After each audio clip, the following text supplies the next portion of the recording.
We actually expected her to have, anger issues and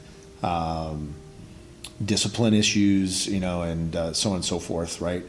But I don't think we expected her to come in and not be excited to share in the things that we were going to share with her, right? And so I would say from a behavior perspective, that's the one that we weren't expecting, right? We thought that she'd show up and be excited to try new things and do new things, and we were certainly super excited to do those things with her.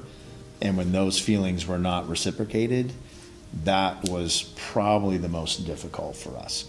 The times where she would get mad and go pack a bag to leave, or stomp out of the room or throw herself on the ground. I think we were kind of trained to expect those, and so when those happened, we were kind of like, okay, yeah, we can deal with this. But not that they're not hard in the moment. No, that's true. Yeah. They are hard in the moment for sure. But we were kind of prepared for some of that.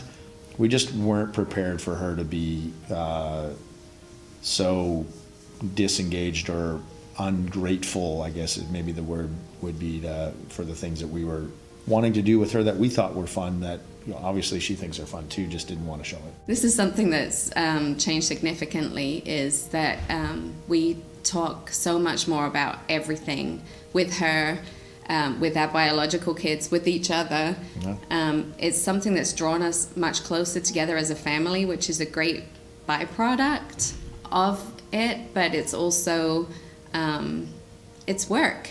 You have to put the time in, the effort to really muddle through all the issues.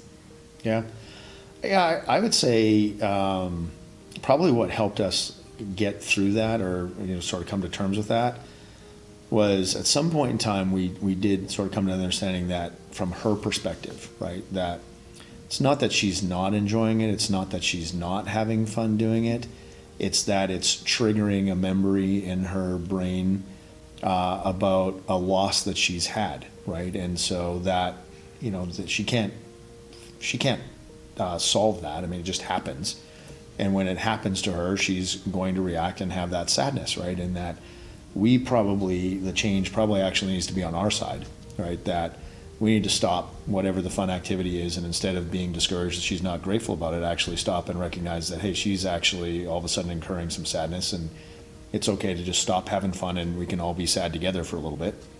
And then when we started doing that, actually, she'd respond from the sadness much quicker. And then all of a sudden we'd be back to having fun, right? So, back to the Disneyland experience, she had been with us probably 8 months by then. And so we had actually talked as a biological family about the fact that, hey, in all likelihood, at some point in time during the day at Disneyland, she's going to have a meltdown. And so just be prepared for it when it happens. And our biological kids weren't actually with us when it happened. They were still off doing things. It was just the three of us. And as soon as it happened, we just looked at each other and were like, oh, it's happening. But we were prepared for it, and we recognized that, it was just a moment of her being sad, and we responded to it differently. Instead of us being discouraged by it, we actually gave her hugs and said, hey, you're part of our family, you're not going anywhere, and so you can scream at us all you want, but you are our daughter.